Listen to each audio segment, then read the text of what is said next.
Thanks, Vijay, for the kind words. Sustainable development. Now, no longer it's a fashionable phrase. It's a compelling need. And looking at that, and looking at we talking about mining, I thought let's look at some of the work which has been done by the mining industry worldwide on sustainable development.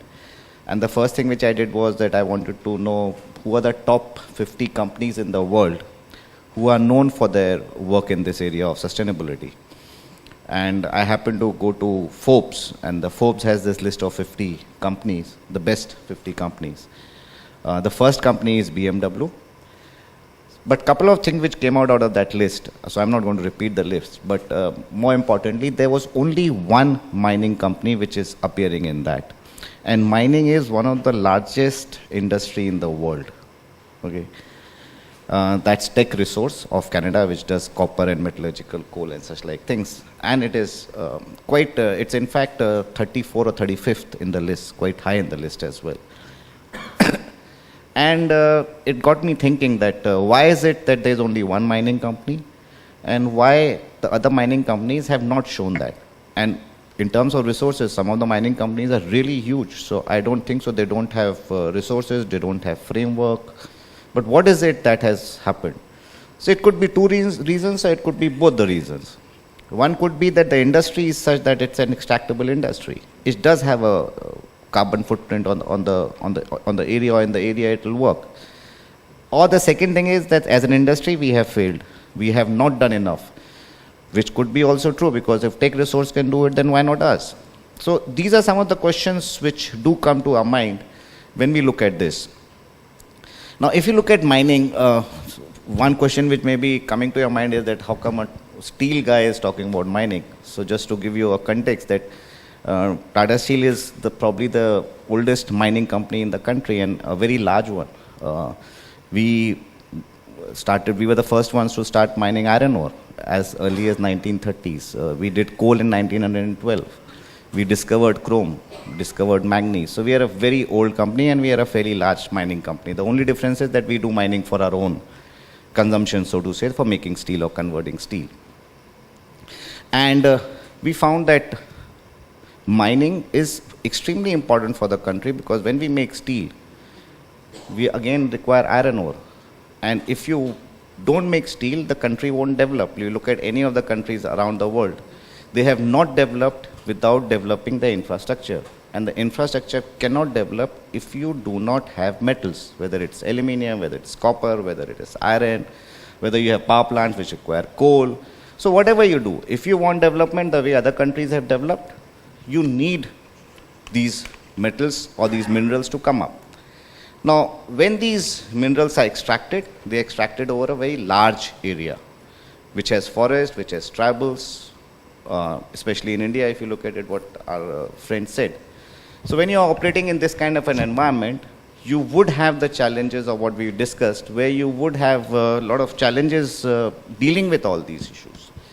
And for dealing with all these issues, you have a whole lot of these regulations, which are important. Each country has regulations, and it's important that we follow these regulations, and we follow them not only in terms of what is written in the regulation, but the term which was used by Mr. Upadhyay, that are we using in the right spirit as well?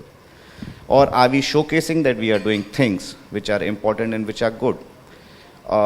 In this element of sustainability also came in the Paris Agreement, where you have to do a lot of things. And one of the things in that is that you will have 2.5 to 3 billion tons of carbon sink, which will be created through forest. And again, forest is something which is totally linked to mining. So if you look at all these things, it's important that mining industry has to consciously now look at addressing these issues. Parallelly, what has also happened is that, unfortunately, for whatever reason, obviously if this has happened, half of it is we have to take the ownership, and half of it probably lies with bad reputation or bad information which has gone out, is it has earned a very bad name, especially in the last 5 to 7 years. It has earned a bad name, and once you earn a bad name, however much efforts you put in, it does take more time than required to change that. And the worst is that there are many practices which are being done by many players, so I would not put everybody in the same basket, certainly not ourselves. Uh, but still, you face the brunt because the policies are made not for you but for everyone else. Or they are made for everyone, you are part of it and you get somehow entangled in that. So these are some of the challenges which we have. And if you look at some of the good works which have been done by the mining industries, I don't think so there is any lack of evidence in the country itself. If you go to FIMI site, if you go to the site of ICMRA, you'll find that there are many instances which have been showcased showing that what are the good works which have been done by the mining industry. The kind of awards which the mining industry has won in safety, in environment, in sustainability, in health, in CSR are many, because we operate in that area. But somehow they have not got either heard or understood by the larger public, and hence the branding is quite bad. But parallelly, I would also say that you have to take some very specific work to ensure that you work towards sustainable mining. Now, what are those things? You have to ensure that you use beneficiation technology so that you can also use low-grade ore. You have to have water management. You have to have water harvesting schemes. You have to have water recycling to ensure that you have a much lower carbon footprint. You have to go for skill development. These are areas which my friend very correctly said, that you must understand the local dynamics, the local landscape which exists. So in these tribal areas which are not very high on HDI, you have to have a lot of skill development work to be done, a lot of education interventions to be done, not only CSR in terms of giving food and water, but you have to build in some interventions which would have long-term impact on the society, and then the society can grow on its own. You have to develop the biodiversity. I don't know how many companies have, but Tata Steel is probably the first one to start its own biodiversity policy, and we said that we will go for no net loss. Now, these are some of the initiatives which the companies have to take on their own. This was another thing which was discussed, that how does the companies take the decisions on their own? Or they have a sustainability policy which is fully integrated with their business processes. Because one is to talk about sustainability, the other is that is it integrated in your business? For instance, we have a concept that whenever we compare, so when we have to put a new plant, we have to compare whether to use this technology or to use this technology. And we put a price of, for each kg of CO2, we put an extra cost of $15 to ensure that when we do the compare these two technologies, we don't compare them on at what price they are being offered to us, but what would be the impact, considering the environment impact which these technologies would have.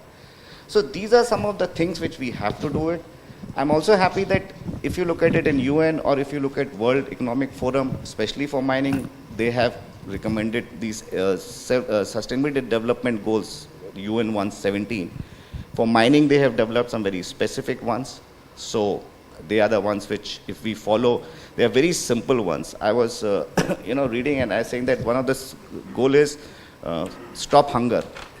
So my question was that stop hunger means what would I do? As a miner, how would I ensure that hunger is not there? Ensure skill development, ensure CSR, all that is fine. But how do I stop hunger? Specific one. And it's a simple thing saying that your mine water should not go into the fields of the farmers. It's a very simple one. And if it doesn't go there, it will not contaminate, it will ensure that they have a good yield, and hence the hunger would not be there. So, if we read these things, they are very simple, very, very carefully articulated, and I think it becomes important for all of us to follow them in spirit. One last thing which I would like to say is, and I would like to say it because we are impacted by it.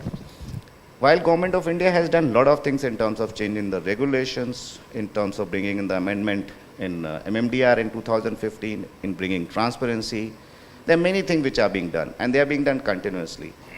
But when you talk about sustainability, transparency necessarily will not bring sustainability. Okay? DMF, which is supposed to go to the people and would help them, which is actually sustainability, it has to go to them. Campa fund, whatever is collected, has to go to the people. Otherwise, industry is paying, so it's not industry is not paying. Industry is paying, but it must go to what it is being collected for. And that would make a big difference. And second thing is the integration, which we also discussed, that are we integrated in terms of, so you have, I believe in South Africa, you have a one agency which deals with environment, forest and mining laws as a single agency. Now, if you have an integrated view, it's easier. Otherwise, the moment you have silos of companies who look at many regulations, it becomes very difficult for a miner to actually address them, and that's when the challenges come in. And lastly, these are industries, or this is an activity which is a continuous activity. You're running a steel plant, it has to run continuously. You're running a mine, it is running continuously for running the steel plant. We cannot have cycle times which are going for 5 years, 10 years for a forest clearance or environment. If that happens, how do you stop it? How do you stop the industry? So these are some of the challenges which also have to be understood by all the stakeholders which are there. A lot of work is happening. I think there's more work which has to be done, and I'm sure, I mean, whatever the brand the industry has, it would change. Thanks. Thanks a lot.